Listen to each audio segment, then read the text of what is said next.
Hello everyone, welcome to Standard 12 students. Today we are going to learn very first poem in your syllabus on Online Easy English channel. The poem is The Song of the Open Road by Walt Whitman.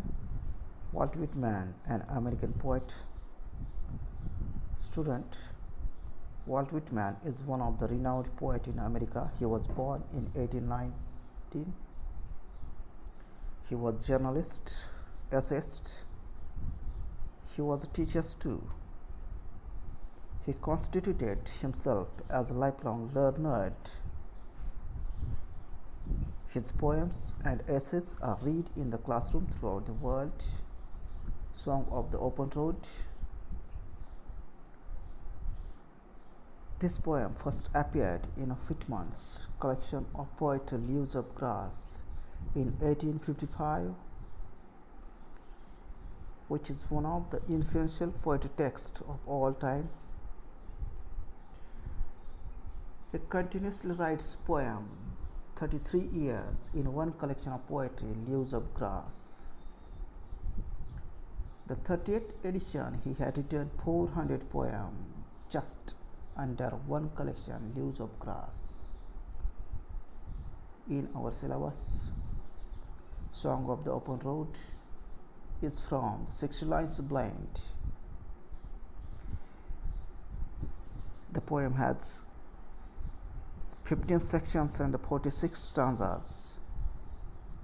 The complete poem can be split into two parts, section 1 to 8 and section 9 to 15.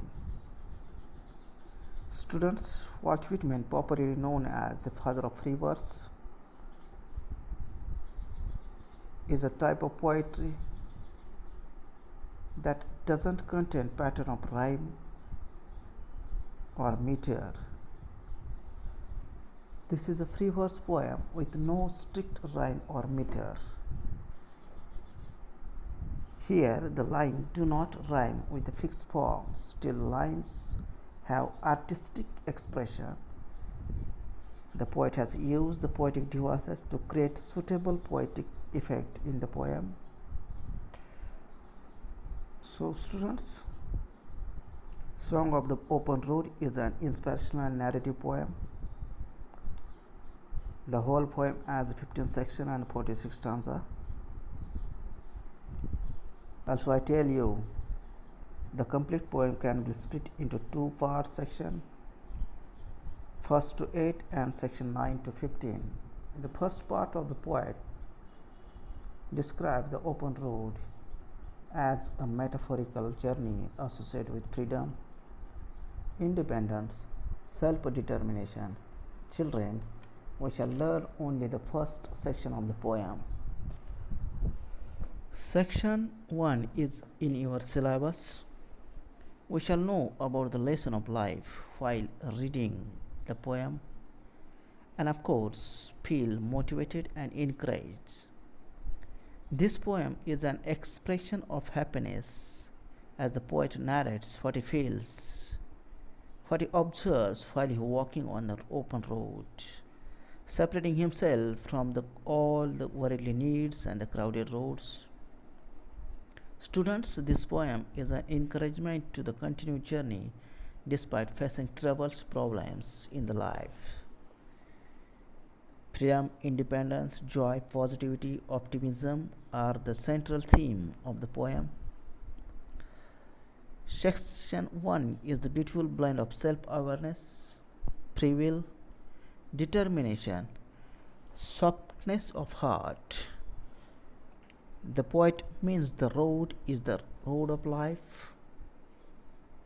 Children, here road signifies the mobility in life. The road symbolizes the journey of life.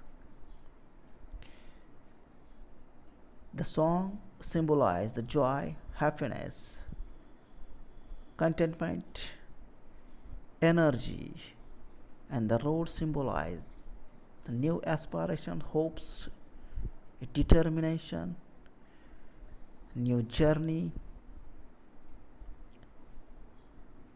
The road symbolizes the journey in life.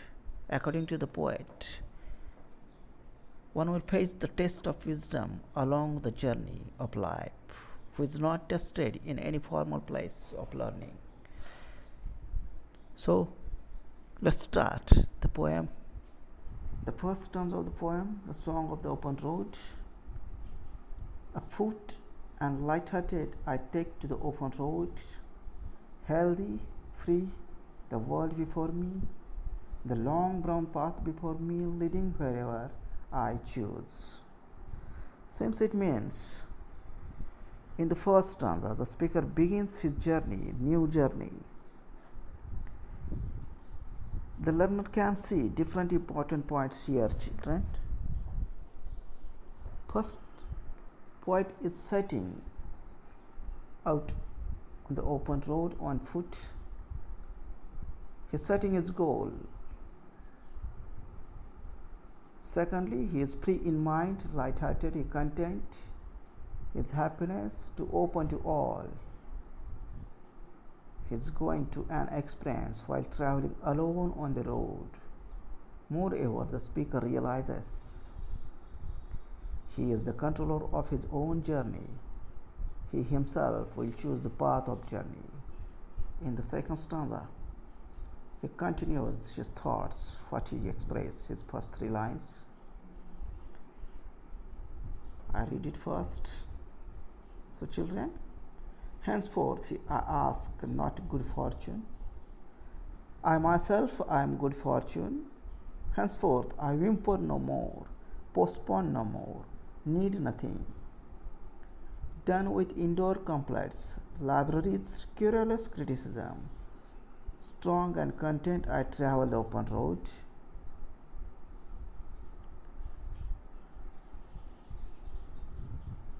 The poet says that he does not have to pay for good fortune or good luck because he himself is the maker of his own fortune. He fully satisfied what he has. He will not whimper or cry or hesitate to do what he wants because he has need of nothing. He is no longer willing to be confined inside the four walls. He does not bother at all other hands' criticism. He is strong mentally and satisfied. He is happy to be on the open road. The poet writes about the querulous criticism. This is an example of alliteration. The poet speaks about his test-free life, and his fairness continues throughout the poem. Being free means to be able to do work of his choice. He did not pay attention any criticism. He did not bother about any criticism. The earth that is sufficient. I do not want the constellations any nearer. I know they are very well where they are. No, they suffice for those who belongs to them. He says the earth is fine, the way the earth is. He also finds in the present state. He does not want to be closer to stars, the group of people. He knows they are fine where they are. They are good enough for those who belongs to them, it seems. The poet intends to retain his free will and freedom. He does not want to include himself in the group of the people, and he is self-sufficient. He wants to remain free from the crowd. In the next stanza, the fourth stanza, this stanza we see in a brackets in the poetry. Here we see the children, the stanza in a brackets. This is the poem's backdrop. In poetry, this term is called parenthesis. So I read first. Still, here I carry my old delicious burden. I carry them, men and women. I carry them with me wherever I go. I swear it is impossible for me to get rid of. I'm filled with them and I will feel them in return. Here, the poet wants to mean that he also has his personal problems. He has his anxiety. He facing the problems. But rather to worry, he carry his problem with him. He called this problem old delicious burden. He cannot get rid of his old problems. He feels with his burden and in return he feels them. Children, here the poet states that the burden do not puzzle him. He accepts the burden to his life. He carries all the burden with him wherever he goes. Actually, this poem is an ode to oneself. Walt Whitman expresses his ability to control his life.